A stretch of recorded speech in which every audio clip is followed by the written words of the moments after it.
So welcome back everybody again for another webinar organized by Princeton for everyone worldwide. We're very happy to have Sanjeev Arora with us, my colleague and friend here from Princeton University. Hi Sanjeev. Hi. Sanjeev is a professor at computer science department, and he will talk about Parrots no more, how AI models will learn, reason, and self-improve. This is not the first AI session we had. Of course, we had earlier webinars where we talked about how to do research with AI and LLMs. And we also did how to use AI for teaching. We had some webinars on that topic. But more generally, how to regulate the organizational structure of AI and so forth. We had several webinars on that, and also on existential risk and AI agents. All of this you can actually see on this website, where you can also follow all these webinars. Today, we will talk about more the details of artificial intelligence and large language models, and which methods are used to make them so successful and impactful. And what I want to do first is just build a bridge between the AI methods, so large language model methods, and machine learning methods to the econometric statistics models we are all more familiar with.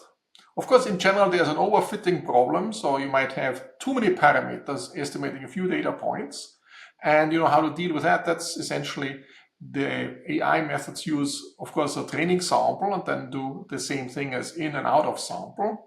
Shrinkage is also used in both settings, where shrinkage means you want to limit the number of regressors in linear OLS models, for example, or you want to minimize the number of polynomials if you want to have a more general specification. And for example, an Hoskres-Prescott filter we use often for, defiltering or detrending things. In AI, you also use a lot, not only real data, but you also use a lot of synthetic data. So you make data out of using AI methods themselves on top of the real data.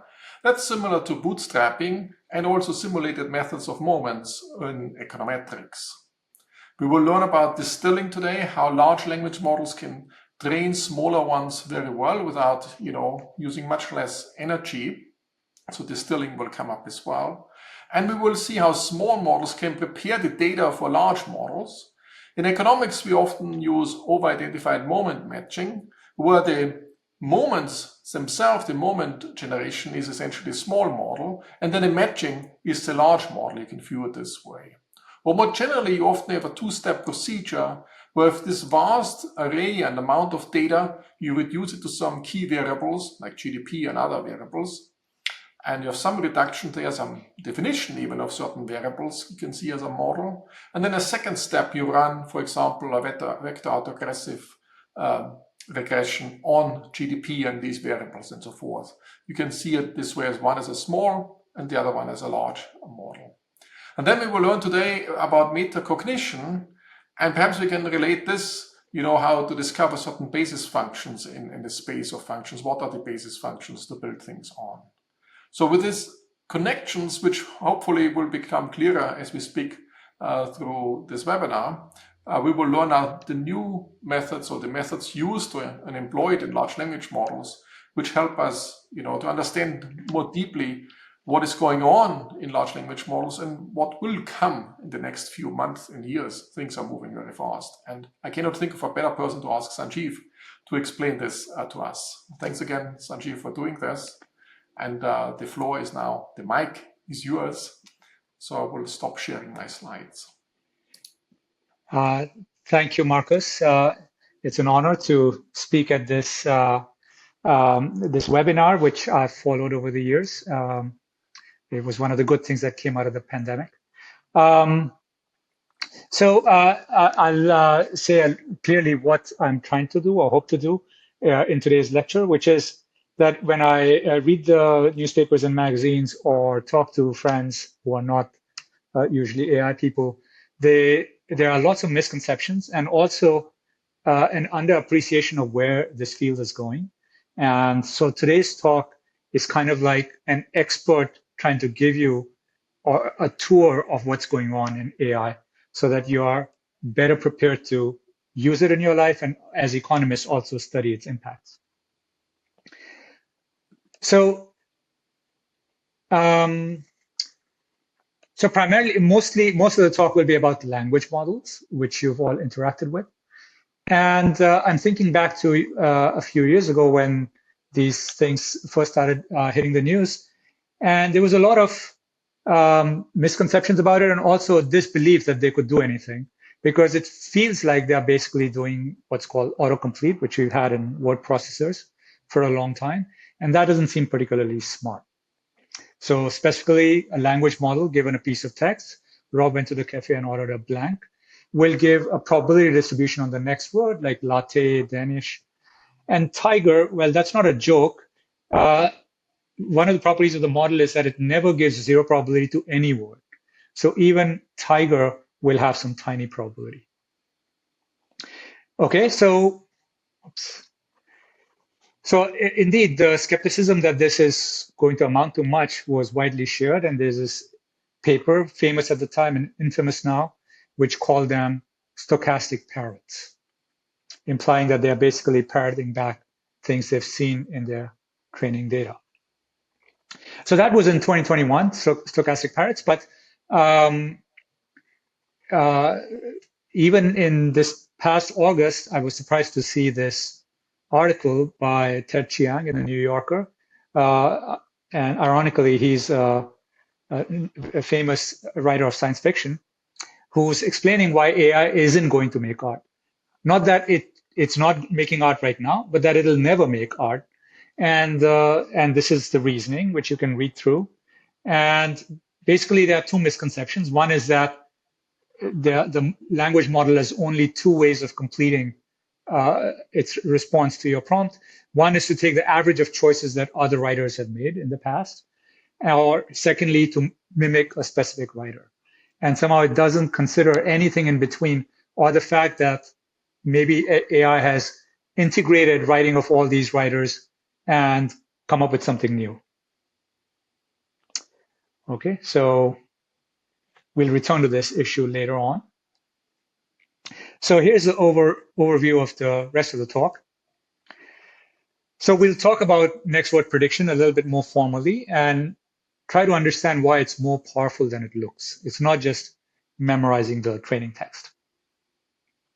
And one of the examples of this deeper understanding will be evidence that models have developed awareness of their own skills and thinking, what's called metacognition. I'll also point out that there are various stages of language model training, not just this simple next word prediction on internet text. And then we'll think about what they mean. Then I'll start telling you about some ideas that are, basically just about how language models are getting trained today. And many of these ideas are, frankly, science fiction. Everybody would have thought they were science fiction 5 years ago. And then I'll finish with a taste of issues that are going to arise in the foreseeable future, 5 years or so, like super AGI or super alignment. What we will not discuss today, which is things that most of you are much more experts than I am about economics, politics, society, etc. Okay, so this is so let's start with this next word prediction and what it means and why it's more powerful than it seems. Now, I want to say that the basic notion of next word prediction and probabilistic modeling of language has been around since the 1950s. It was invented right here in New Jersey by Claude Shannon at Bell Labs. And then there was a modern wave that used deep learning, which started about 20 years ago, started to take off really 2013, actually thanks to some developments right here in Princeton. And then it really took off with the invention of this model called Transformer, which was from this paper with a catchy title, Attention is All You Need. Okay, so we already saw what next word prediction was, that given this piece of text, it produces a probability on the next word. So let's formalize this mathematically. What's going on is that there's a sequence of words, W1 through WI, and the model is giving you a probability, namely a number, for every word in English language. So let's say there are 100,000 dictionary words. For every word, it's giving you a number, and the sum of those numbers is 1. So this is a prediction model, and you've all seen prediction models, and they are trained with some objective. And in this case, the training objective is to minimize this information theoretic measure called cross entropy, which uses the log of the probability of the words. So for a word sequence W1 through Wn, it's the average of this number, which is the log of the reciprocal of the probability of the next word given the previous I words. So in this talk, I won't have time to explain the information theory angle here and why, if you can optimize this, you really start matching the probability distribution of English or of whatever language you're training on. But I'll note a few things that arise from this probabilistic setup. So one is that this probability is, what is it measuring? I mean, what does probability mean here? And I know in economics, you're used to modeling all kinds of things using probability, so maybe it's not so strange for you. But here, for instance, it could be modeling all kinds of variation, like style, lingo, topics, etc.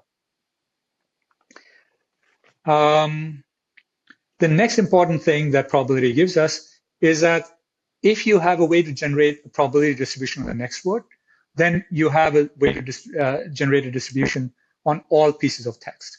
Because given the first word, you generate the next one, then you put it next to the first one. Now you have 2 words, predict the third, put it back. Now you have 3 words, predict the fourth, etc. So by the simple model, you can then do probabilistic text generation, which is what you're familiar with. And so this randomness is built into this whole framework. It's the source of the diversity of the model, and that can be made a little bit more rigorous using information theory. And also, it's at the root of these hallucinations that sometimes arise. So now I want to go into a little bit why this prediction is much more difficult than it seems. And this being an economics audience, I don't need to remind you that model quality is not measured using how it's performing on the training data, but on held out data. And this held out data could be rather large. The text corpora are very large, and so is the held out data. And so it may have all kinds of corner cases.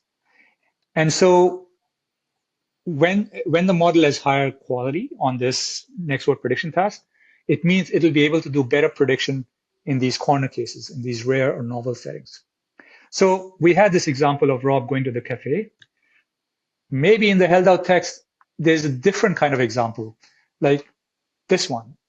He's stepping into a cafe called Code and Coffee with his 2 kids, and there's a sign by the register about it's a binary day, which, by the way, could be a pun. It could be about many notions of binary. And it says 10% off if you order in binary. And now he has to say something. And in order to say something, he has to understand all these contextual cues and also binary arithmetic, etc. So it's not easy at all. So now you begin to sense that next word prediction is fairly difficult task, and it might train the LLMs to do all kinds of reasoning about the world. So why did people start using it? And the number one reason is that people were trying to train huge nets, these deep nets, which require massive training sets. And for the deep nets today, which are a few 100 billion parameters, possibly even 1 trillion parameters, you need massive training sets of the order of tens of trillions of words. And most of this text comes from the internet, but also from other sources like textbooks and newspapers, etc. So when you talk about deep nets, you have different layers. So how many layers typically do they have? Do we know that? So layers might be a few dozen in the largest nets. Okay. Yeah. And depends on what you're calling layers, etc. too. So, because even within the layer, there are various units. Okay, so and there's as I mentioned, a very specific architecture, the transformer, which I won't have time to go into with any detail. Okay, so you have this model, the deep net, which is initialized randomly. All the parameters are set according to the Gaussian distribution, and you have this training text, and now you're going to train it using this cross entropy objective using the next word prediction objective. So now you have a prediction task, and so you can just run your Python code on it. And this paradigm is called self-supervised learning. Basically, you took data that was not meant for any kind of supervised training, and you've converted into a supervised training task, this prediction task. Again, economists are very used to this paradigm. Now, the one other big reason why next word prediction is so great, and there's a technical reason, is that you try many other methods and they plateau.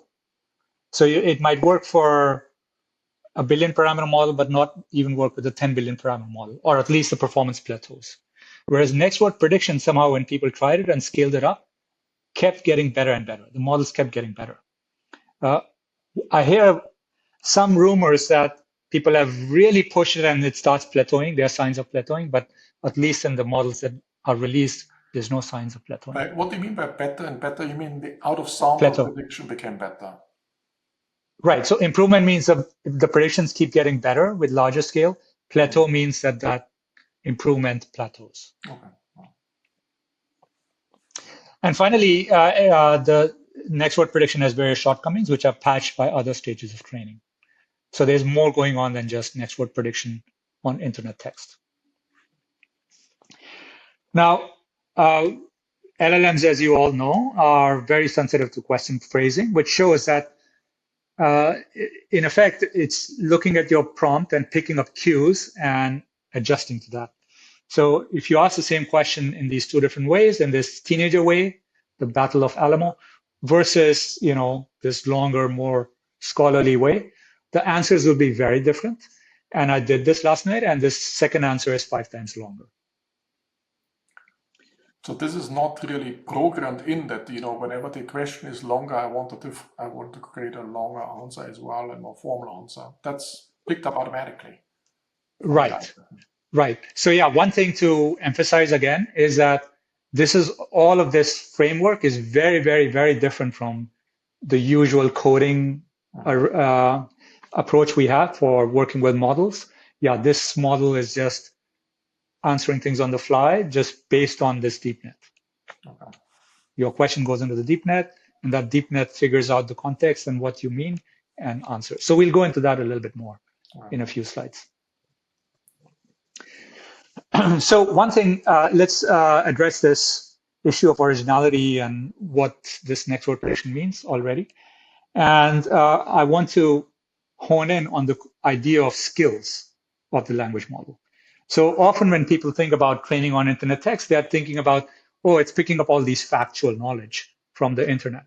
But what I want to focus on, and which is really the basis of the intelligence, is the skills that the model picks up. And skills, there's no formal definition, but informally we can think of it as a way to do something. And in programming terms, it's like a procedure.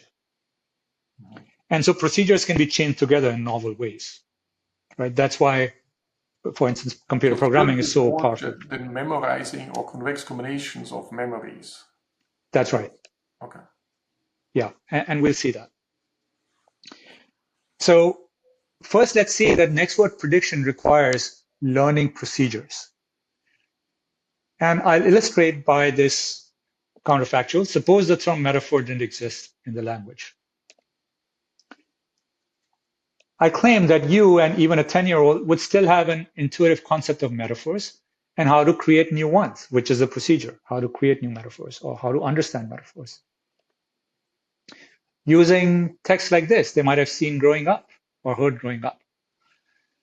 And by seeing this kinds of text or hearing it, they would know that adults around them have this other mode of speaking where it's not literally correct, but it's referring to something which you can sort of understand. Like the room being a battlefield, you sort of understand what they're trying to say.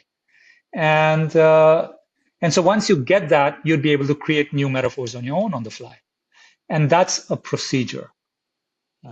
And so any entity that's just learning using next word prediction will also develop this sense. In order to do well on held out data, it would need to be able to understand metaphors and to recognize new metaphors.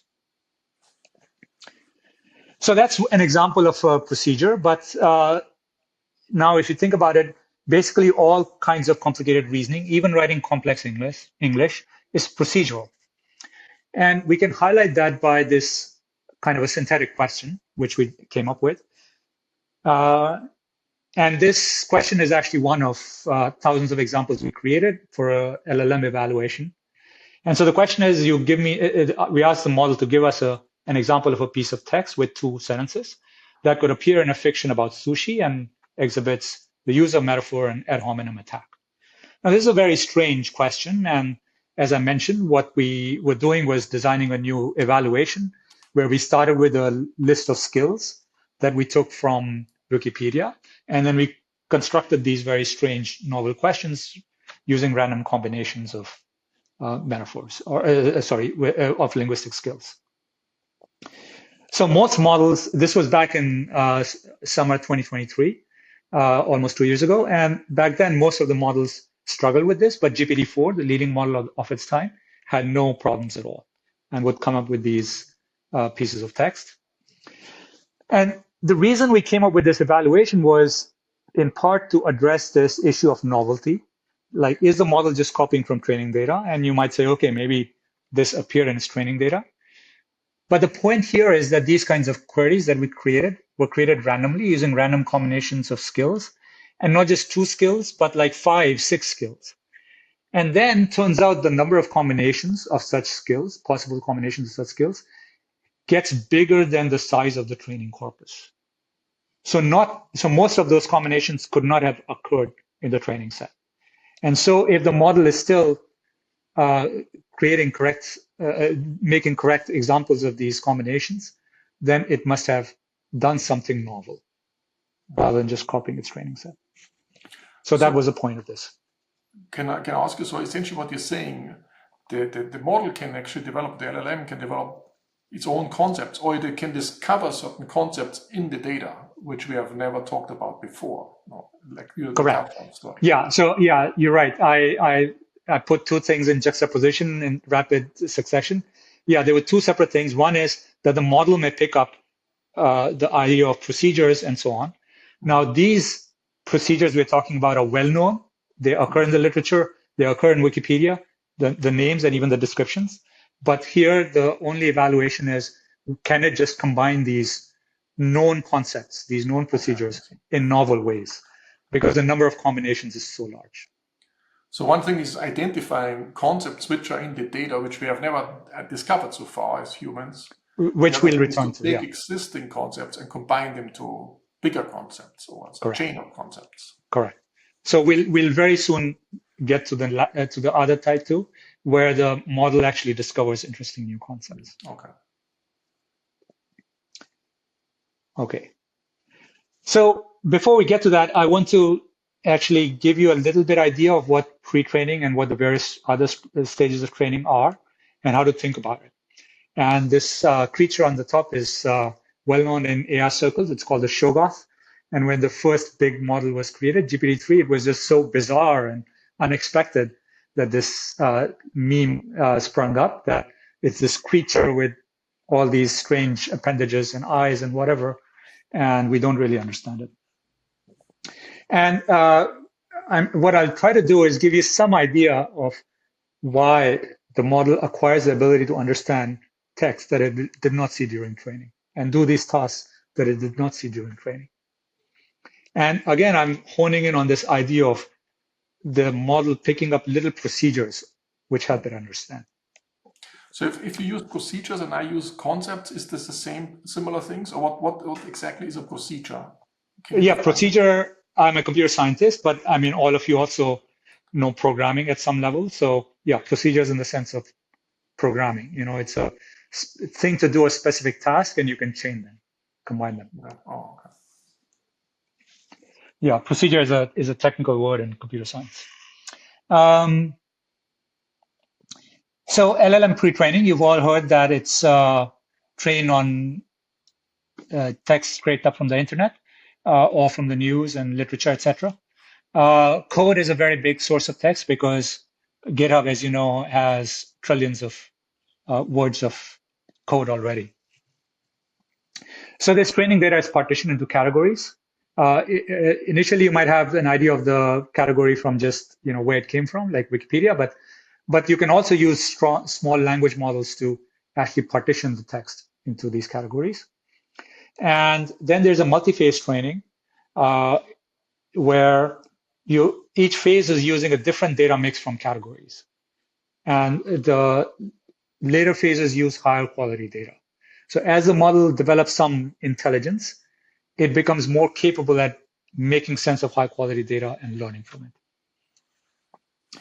So another reason for phases is not just the quality angle, but also the fact that we know that there are positive or negative synergies between learning on different types of data. And so it helps to separate out some of those phases so that these negative synergies don't hurt the model. So can I ask you about these phases? Where do you see the cut from one phase to another phase? And is it a discrete step, or could it be done also more continuously, that a phase Yeah, so in general, a rule of thumb with all model training is that you never shock the model. So you gradually change the training data. Okay. In general, for all changes, you may do that. Scale up, and then you still have out of sample data subsequently, I guess, to test it. Sorry, this is you're thinking of the change in data mixes out of sample. Yes. No, within sample you increase it. You have a smaller model, then you make the sample bigger and bigger, but you maintain something out of sample to avoid some overfitting, essentially.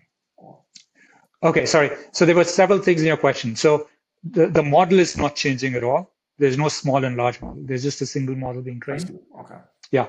And then the idea of leave some data for out of sample. Data is essentially infinite, and so unlike in economics, so you just train on they're training on 20 trillion words of text. So you reserve 10 billion or 100 billion. It's a tiny fraction, and that still, in terms of testing, is a huge amount. Okay. Now, here's another interesting thing that you may not know, that training actually these days often uses synthetic data for precise targeting of skills. And the synthetic data is created by the previous generation of the best models. So what is going on in this pre-training, and where does it give this general purpose language understanding? Okay, just learning to do next word prediction on the training text. And the frank answer is nobody fully understands this, but we have some idea and based on partial discoveries. So I'll illustrate what's happening inside, what we think is happening inside, with this example. So the trophy didn't fit in the suitcase because it was too big. Now the sentence seems obvious enough, but this is actually a classic sentence from decades ago, illustrating ambiguities in language, that the word "it" here, which is obvious to you, it refers to the trophy, is actually ambiguous in a grammatical sense. It could refer to the suitcase as well. But from word sense and from just common sense that you put a trophy in a suitcase, not vice versa. So that's how you disambiguate it. So this sentence is input into the language model, and now it's been trained already. How does it learn this? Learn the meaning of this and figure out the meaning when it sees it at test time. Okay, so now the thing to know about neural nets is that you can think of them as a network of processing units, and each processing unit is just processing numbers. So in a modern model, there might be hundreds of billions of these processing units, and this text is broken up into numbers as well. It's encoded as numbers, and those numbers percolate through this network of processing units, and the output comes out at the top. So there's billions of processing units. It's kind of hard to wrap your mind around. So I'll simplify it, anthropomorphize it, by thinking of the processing of this sentence as being done by these little experts which are paying attention to little pieces of text. So there might be this word, and I'm thinking of these as kind of like a market, an open market, or some of these older stock markets where traders would be crying out to each other what they want to sell and what they want to buy. So that's the metaphor I'm using here. So there's a sentence, and we're thinking of this expert as looking at just the words the trophy. The second one is looking at didn't fit, etc. And now we can imagine some kind of conversation in this open market where they're yelling out to each other. And this one might be saying, I have something that might be considered valuable or large, maybe a giant cup. Who needs information about this object to complete their action? And this other one is saying, the one who's looking at didn't fit, I'm dealing with an issue of not fitting. I need to know which object is involved and what's causing the issue. And this one is saying, because I'm seeing signs that something caused something else, I need to know what caused what else. This one is saying, oh, I'm seeing a situation where something was too large for something. I need to understand what that was. And so now they start having this conversation. They're yelling out to each other. And based on what the others are yelling, they sort of start piecing together, what the sentence is, what's happening in this sentence, and what it refers to, for example. Okay, so this interaction within the neural net of billions of units of this type leads to understanding. And the point here is that after it's trained on these tens of trillions of words, those little units start to work like clockwork. And given a new piece of text, all these units spring into action, make sense of these little pieces of text and larger pieces of text, etc., and create meaning. So these little things are typically referred to as tokens, or that's not a token? Tokens, sorry. Yeah, we often use the word token, which you can think of as words. Yeah. Now, is there some similarity with the human brain? I don't think there's a neuron attached with each of these tokens. Right. Yeah. It was inspired by the brain 70 years ago. But yeah, there's no suggestion that this is doing exactly what the brain is doing. Yeah, the terminology neuron comes from brain, obviously. So just a word about training. So that's what we were talking about, all these little units inside the net, and that's like a network of connections. And those nodes in the network also learning some little bits of intelligence. And when you train the model on the next word distribution, in order to predict that next word, they need this web of units have to also communicate, and that communication takes a form of gradient-based updates. So you know that all your prediction models, also in economics, are trained using calculus, specifically using gradients, and that gradient can be seen as message passing, because when you have a gradient in this multi-layer network, it amounts to message passing. And that message passing is setting up this the strength of various connections and how they react, how these units react to new text. Okay, and this gradient-based training can amount to slightly upweighting the set of experts that favored predicting the actual next word. So just to make sure I understand, here is it now predicting the next word, or is it just figuring out what it refers to, or that's the same? So yeah, sorry. So that was just my running example, but we can think of it as also a training example. Mm-hmm. And for example, maybe the word to predict was big, right? Mm-hmm. So for instance, is it big or is it small? And a model that understands language would know that because it's not fitting, it has to be big. It won't be small, right? So yeah. So yeah, there's no difference between the training and test task, yeah, that's why I'm using the same example. And is there constant training going on? So if I use the ChatGPT or some other thing, then the weights are adjusted, or the weights are adjusted once the training is over, the weights are fixed? Training is done, and it was done several months before the model arrived in your browser. Yeah. So this web of expert interactions is the source of knowledge and understanding. And so this web of experts don't explicitly memorize training text. there's actually not enough parameters for that. There's maybe modern models, maybe, they might have 100 billion parameters and 20 trillion words. So there's possibly not enough parameters to even memorize all the training text.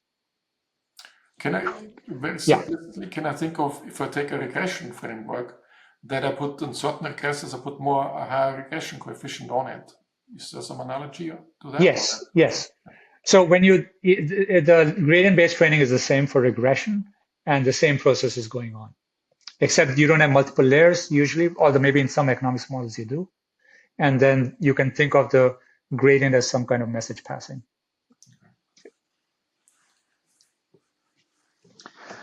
Okay, so the post-training process, and here the old meme was, there was this Shogat, which is this model you cannot understand. And then with post-training, you teach it to talk to you. And then there's this friendly face on top, which says please and thank you and so on. Okay, so that's a chat agent. So the way to think about these training stages is that pre-training has this massive training set, and it creates this inner web of knowledge and skills, but the model is still error prone. And post-training is kind of like, so that's the pre-training is like primary school or middle school, and post-training is like high school and college, which is more specialized and uses expensive data and maybe not as much data, but you really dive deep into that data. And what it does is it gives you the ability to reliably access that inner web of knowledge. So the first, yeah. Oh, you will go through this yeah, I'm going through that. Yeah. So the post-training, the first step is you fine-tune on question-answer data. So for example, a question, why can camels survive for long without water? And there's this answer. Now, this answer may seem fine, but actually it's not great for fine-tuning, and I'll tell you why. So when I was growing up, I lived in a town in the desert where camels roam free on the streets. So, and this is the explanation I heard about why camels can survive without water. But turns out this is very incomplete. And the correct answer is much more detailed. And that's what GPT-4 gives. And turns out that if you fine-tune the model on this low-quality answer that I knew even as a 10-year-old, that hurts the model because it becomes lazy and unhelpful. So you have to, in this fine-tuning stage, use really high-quality data. And industry colleagues say that human data is actually the final node, because even if you have the compute, you need the data. So this initial answer was incomplete or incorrect, or it was just it's misleading. That's not the main reason, and it's unhelpful. And why is it unhelpful? Because turns out all these reasons appear in the training data, right? They appear in various places, books and so on, and the model has seen it. So what you're teaching the model is to be unhelpful. 50 times and the correct long answer only once. The model will probably put more weight on this incomplete answer, I guess. How do you know which one is incomplete and which one is fine-tuned? Sorry. Okay. So we're doing fine-tuning. We're discussing what is the data set for this fine-tuning. And the point of this slide is that this data set is not just any question answers, that you go out on the street and ask people some questions and take the answers. That answer has to be very complete and precise because the model has seen it in its pre-training data. It's inside its inner web, and you're teaching it how to access this inner web. So if you have any sloppiness in this stage, you end up with a much worse model, which is lazy and unhelpful. I mean, these are human terms, whatever the analog and model terms. Yeah. Okay, the next step is reinforcement learning, where you take this basic question answer capability that it has learned using human feedback. You refine it. And the model is made to generate many answers for a query, and humans rate them. Okay, thumbs up, thumbs down, etc. And then there's some further training which incorporates this feedback, again using calculus. And I'm not spelling out the calculus, but the idea is that it's gradients that slightly increase the probability for preferred answer and decrease the probability for the unpreferred answer. So that's, in a nutshell, reinforcement learning. Now, sorry. Can you just, how is it done in the real world? I mean, there are some people sitting and giving a thumbs up, thumbs down. Yes. But how many people? This must be an enormous amount of questions in principle, I guess. Yes. So there's a giant industry that has sprung up, which outsources a lot of this work, for at the mass level to experts in India, Africa, etc., English speaking or whatever language it is. And at the very high level, they'll recruit, graduate students or whatever in the US. But can you give me an idea? Are these thousands or 1 million graduate students, or how many people, how many questions do you have to go over in a sense? This industry definitely has turnover in the billions of dollars. There are so many AI companies doing all kinds of stuff. Okay.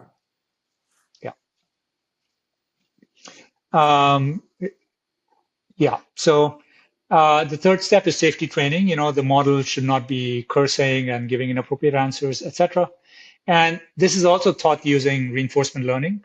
But again, this has to be really, really precise.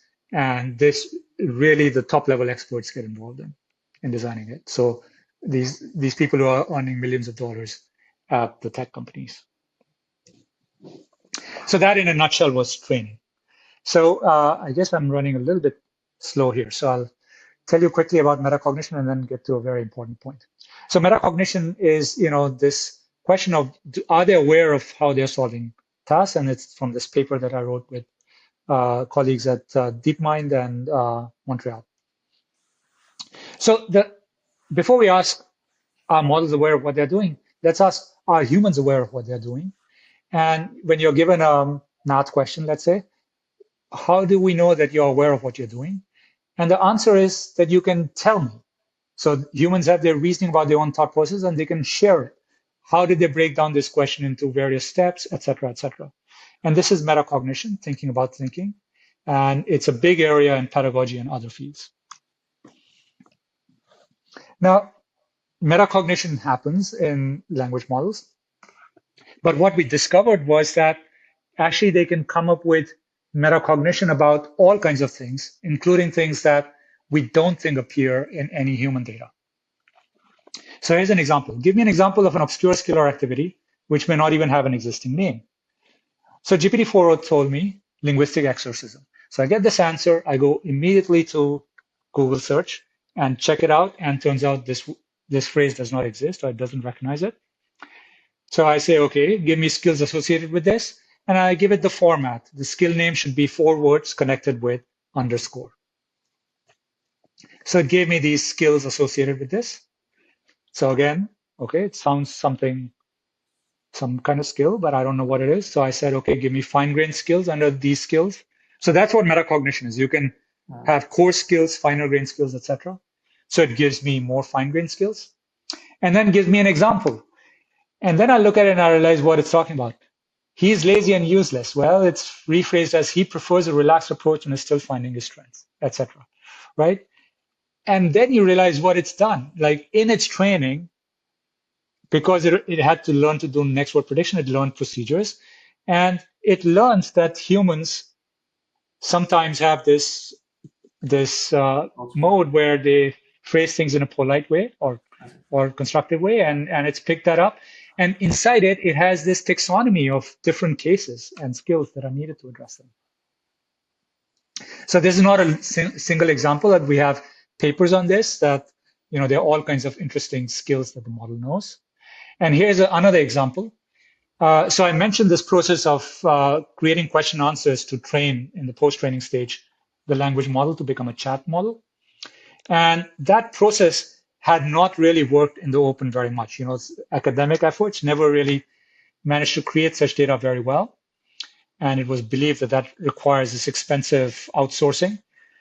But we created in a very simple and synthetic way. This was more than a year ago. We asked GPT-4o to list instruction following skills using the pipeline I just showed you. And it gave me this list of 1,000 skills. And then we repeated 4,000 times, randomly picked pairs of skills, and asked GPT-4o to produce a plausible user query and a chatbot answer that utilizes those skills. And then we use these 4,000 question and answer pairs to train a chat model, starting with the Llama base model. Now, by the way, 4,000 is considered a very small amount in this field. Like it's believed that even in industry, when they create a chat model, they probably use, I don't know, 100,000 question answer pairs. But here's a surprising thing. Because we got this data in this very high quality way with this metacognition, it seems that it's very powerful. With this 8 billion parameter model, when we fine tune it with just 4,000 examples, we get performance on the open benchmark similar to some of these frontier models, or even better than some of the frontier models, which are much, much bigger. So this was a very satisfying finding. And here's an example of a query that this GPT-4 created. And you won't have time to read it, but you can see that there's lots of moving pieces and very detailed. So in answering this question, GPT-4 has to really dig deep into its inner web of knowledge. And that's what you're trying to train it to do. Okay, so now I want to talk about this. This is really so far what have I talked about, many of you were aware of at some level, but I'm hoping that this part might be new to many of you. And one lesson I want to mention at the start is this phrase, the better lesson, by Richard Sutton, one of the pioneers of the field, which is this sentence: the biggest lesson from 70 years of AI research is that general methods that leverage computation are ultimately the most effective, and by a large margin. That in these 70 years, people kept using their human intuition to design smart systems, and it never really worked because compute is increasing at this exponential rate, and data is increasing at an exponential rate, and any method that leverages them ultimately is the most effective. So all of these methods are leveraging that. And the first one is inherently about this phenomenon, which is scaling laws. And they were motivated when these companies started developing large models by the following question. Look, this large model may take 50 million of compute for even a training run, and we don't want to waste it, if the model turns out to be no good. And to prevent that, they created this engineering principle called the scaling law, which is an empirical finding, that they train models of different sizes and looked at the quality of prediction, and then extrapolated from that and said, okay, now if we create models of this larger size, by the way, this x-axis is log scale. So if we create these models of larger size, this would be the quality. Okay, so this is called a scaling law. And as part of the scaling law, you also, by prediction, figure out the training recipe. How should you change the training recipe as you scale up? And so that's also given by the scaling law. And that's the way they do these large training runs and get predictable results. So when you increase the model size, the number of parameters, let's say, do you also increase the data points as well? You do. You increase the training data as well. Yeah. But at some point you will run out of data, I guess, and then you create synthetic data. So with the current models, no. So the synthetic data is not to supplement it in terms of volume, but in terms of quality. Okay. Synthetic data is more high quality than natural data, and it can be more targeted. I see. So okay. The synthetic data is mostly to improve the quality of the data. It's like a two-step procedure. I use first. Yeah, the synthetic data is used. Yeah, later. It's high quality. Okay. Together with Wikipedia or whatever. Yeah. Okay, second, this is not sci-fi, but maybe you've started seeing that already. Like the latest models are multimodal. They can combine language, vision, audio, and lately also some kind of motion.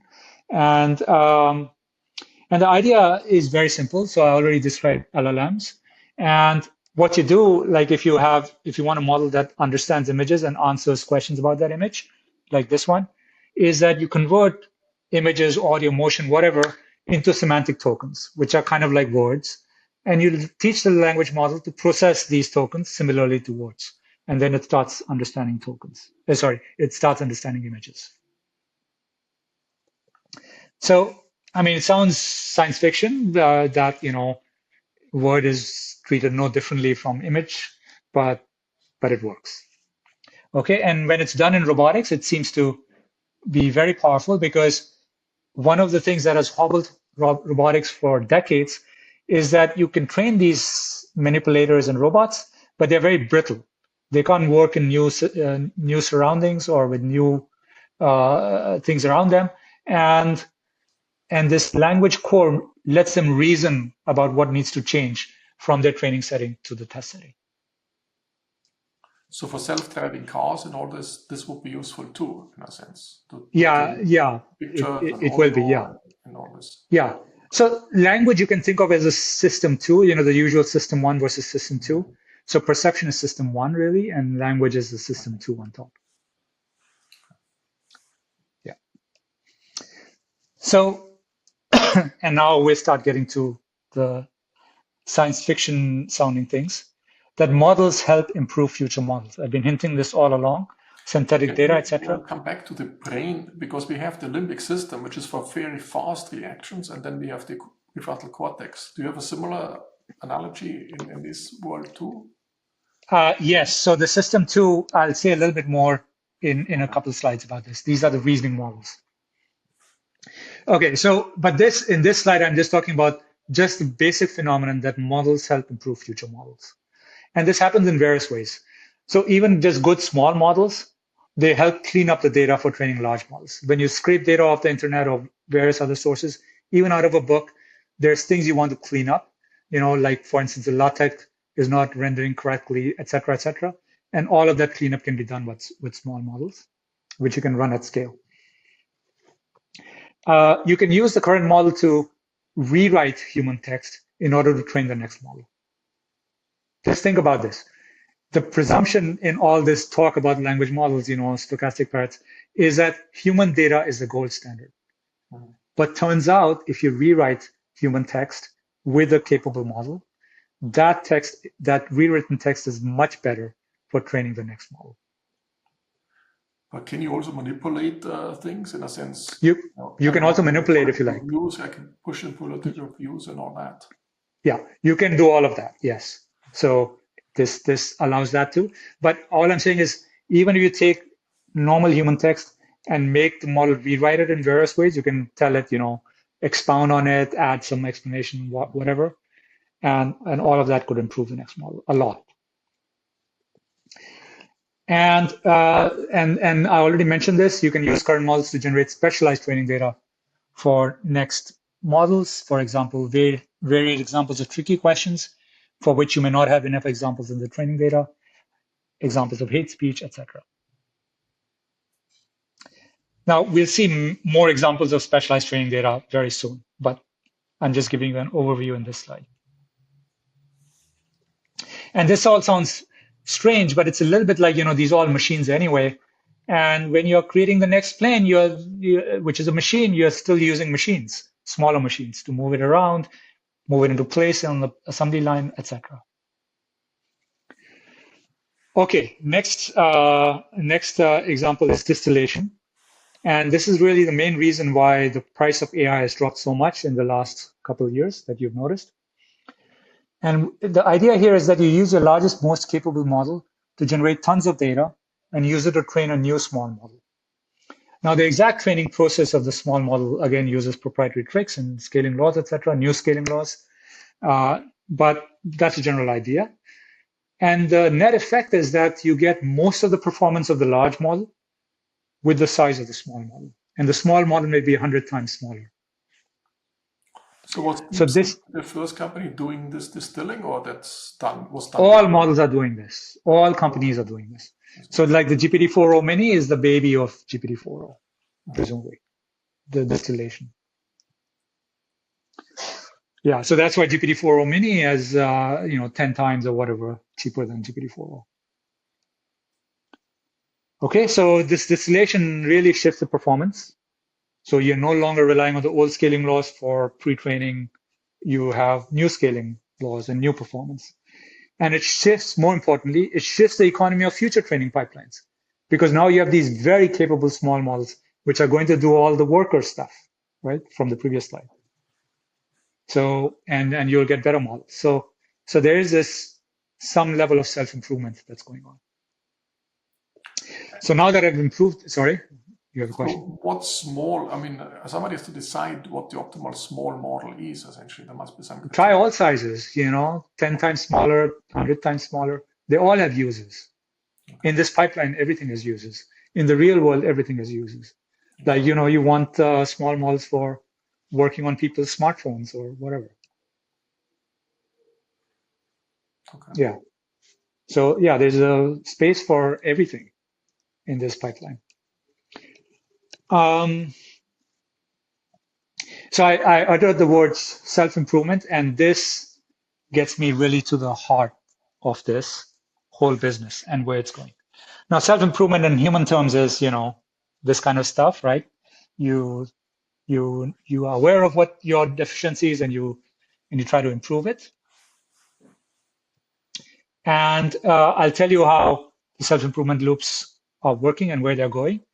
And these originated in game playing, like the AlphaGo World Champion by DeepMind, which became the world champion in Go about 10 years ago. And also the recent reasoning models that you know about, which think before they speak, like DeepSeek and O1. Actually, all the companies have these now. They are also trained with a very strong self-improvement loop. And I'll describe some of that now. Okay, so the basic idea, I'm simplifying as usual in the talk.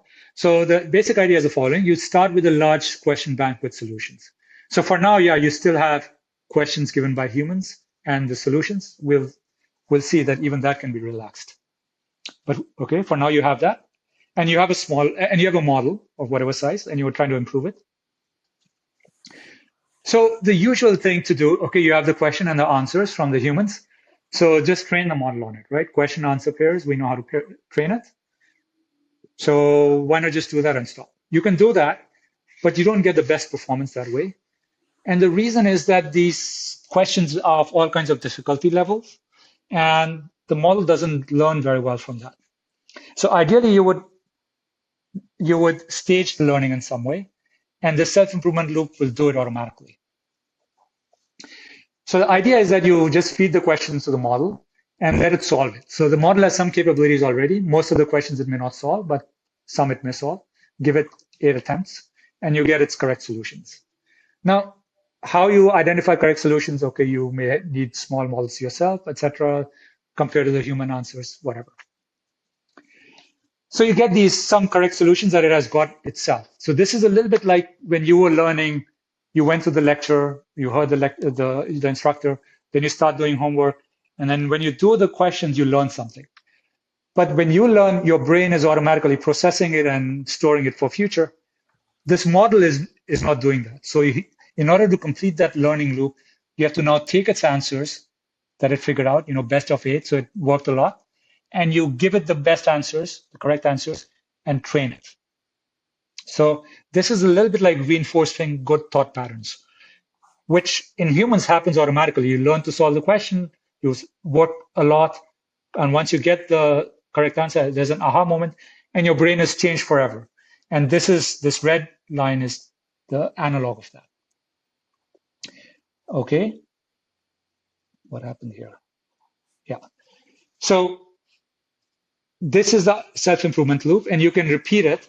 And this is the idea that's used in reasoning models. So they start with a large bank of questions and they train themselves like this.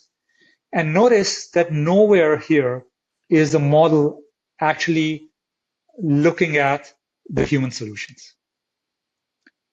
The self-improvement, as part of the self-improvement loop, it creates its own solutions and it gets some kind of feedback in the sense of, what it gets trained on are the correct solutions, but no other feedback. It's not told how to answer these questions. So what can you explain the feedback? How does it get feedback? So I'll this next, okay, oh, sorry. sorry. Oh, okay. Sorry, no, sorry. Oh, I see, there was an animation which didn't happen because we went to PDF. Okay, so I'll point to this. Are you seeing you see my pointer? Yeah. Okay, so there's a question bank with solutions. You feed just the questions. So what good are the solutions for?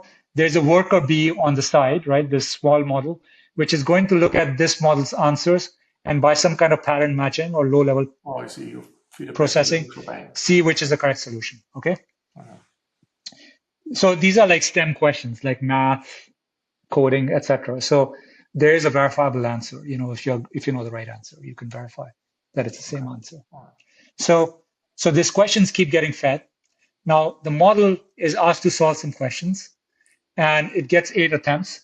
Some questions it just bombs on, so it never trains on those, at least in this loop. Whatever it manages to solve a little bit, the worker bee or the worker model will identify, which ones it solved and feed it back. And this is an automated training loop. Okay, so it's this gradient descent process. Its parameters get updated using the good answers, and you're reinforcing its good thought patterns. And now you feed it questions again. And this time it may be able to solve more questions.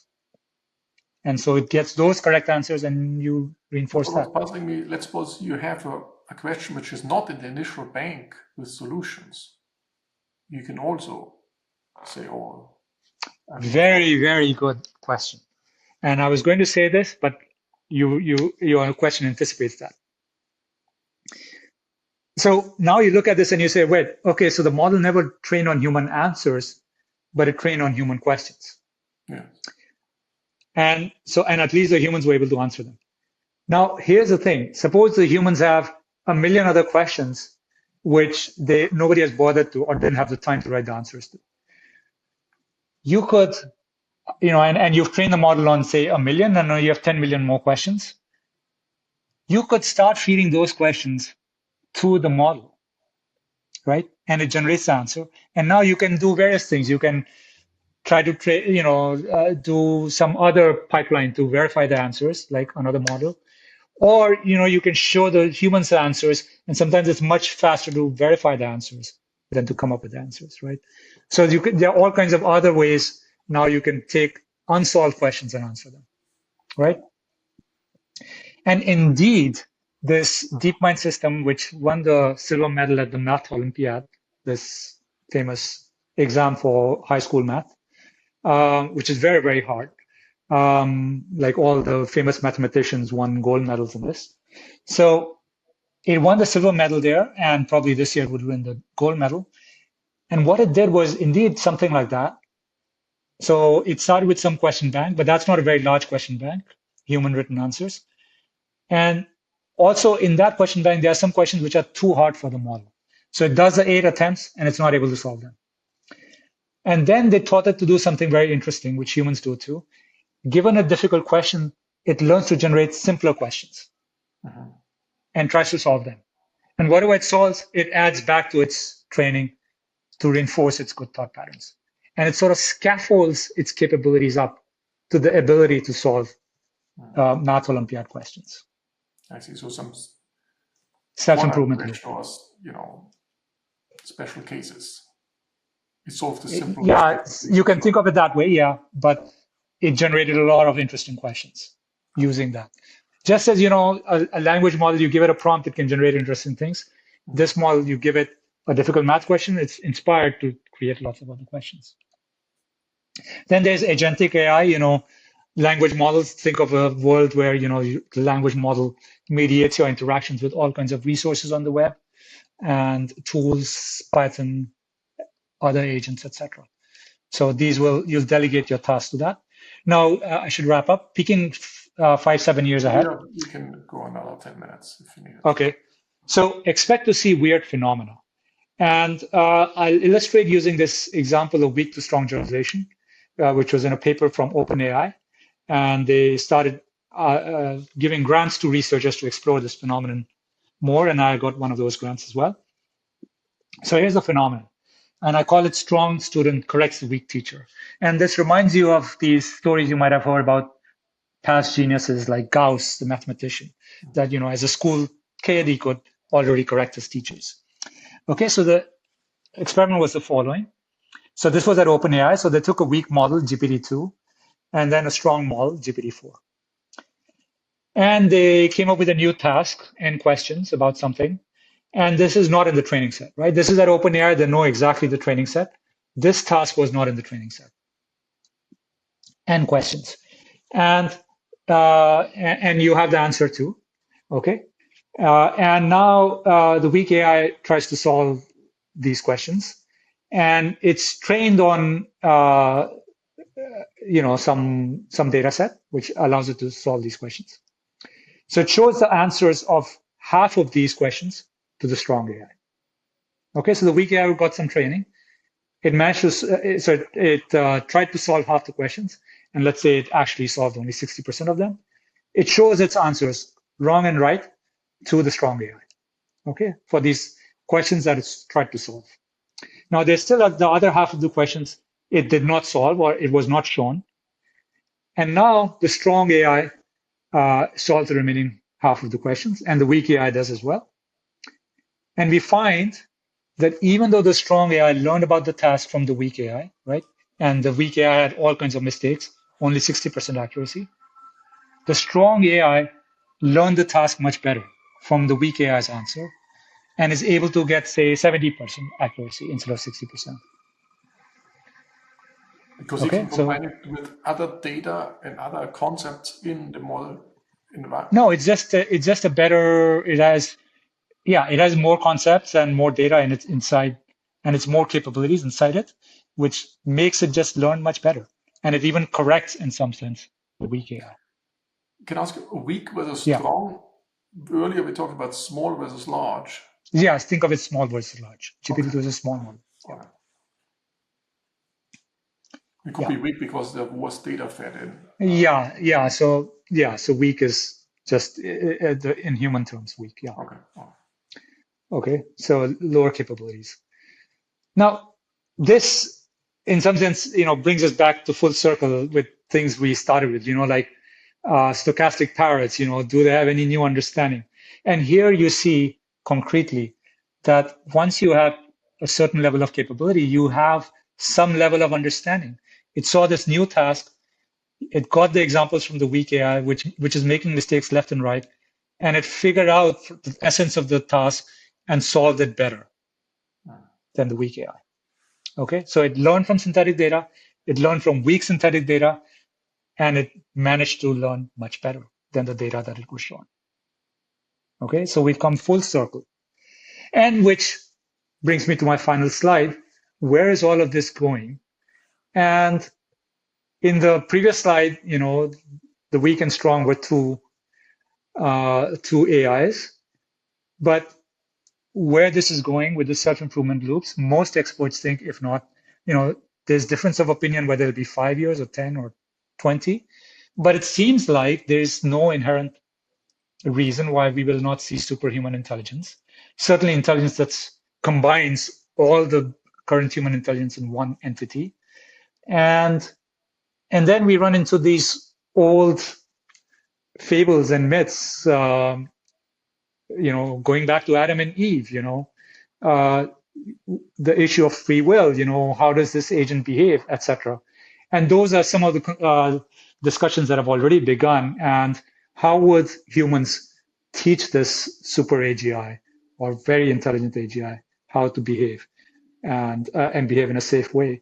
And there are various potential ideas, and that's this area of safety and alignment and super alignment, etc. So to conclude, models are indeed beginning to understand. AI is weird, and it's getting weirder. And I try to give you some idea of the science of AI and some kind of an insider's view of where all of this is going, especially this self-improvement loop.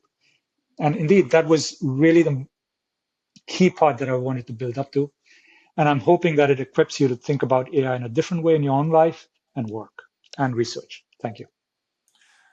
Thanks a lot, Sanjeev. Can I just ask you 2 more questions before we conclude? Of course, we're running over time. So Martin was asking, if you have hallucinations in smaller models, and then you build, the larger models based on the cleaning up from the smaller models, don't you then make the problem even bigger into the bigger models?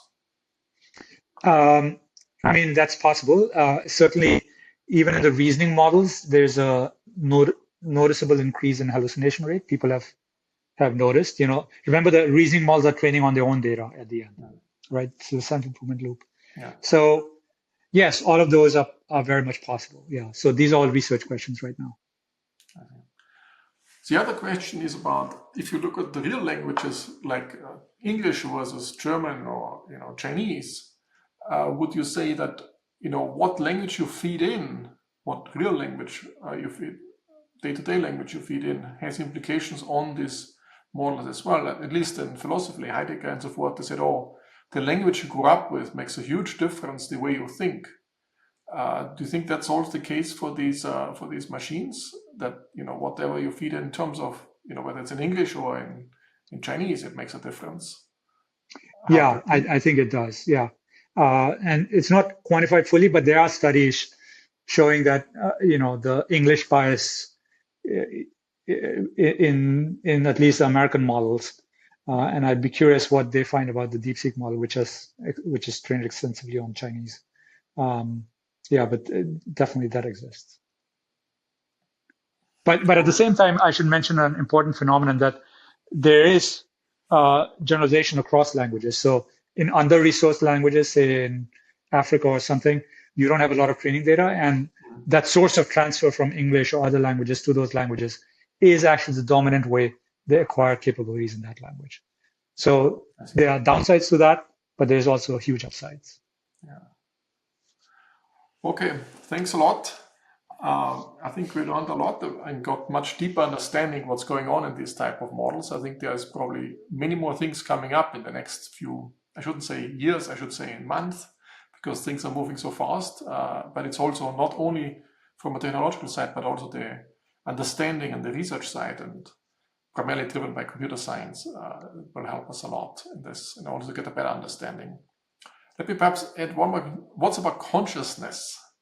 I know we don't have a clear definition of consciousness, but would you even assign consciousness to these AI systems? Not knowing. Not right now. Yeah, right now, as you know, the deployed models have no memory of past interactions, but they're moving towards that stage where in this agentic framework, you have your own agent, which will remember. And I would guess that slowly the question will become undeniable. Do they have a consciousness? Okay, thanks a lot, Sanjeev. So I hope thanks to all of you for being with us, and hope to see you next week again. And we will learn more about AI and other things. And of course, also economics. Bye-bye. Thanks. Thank you. Bye-bye.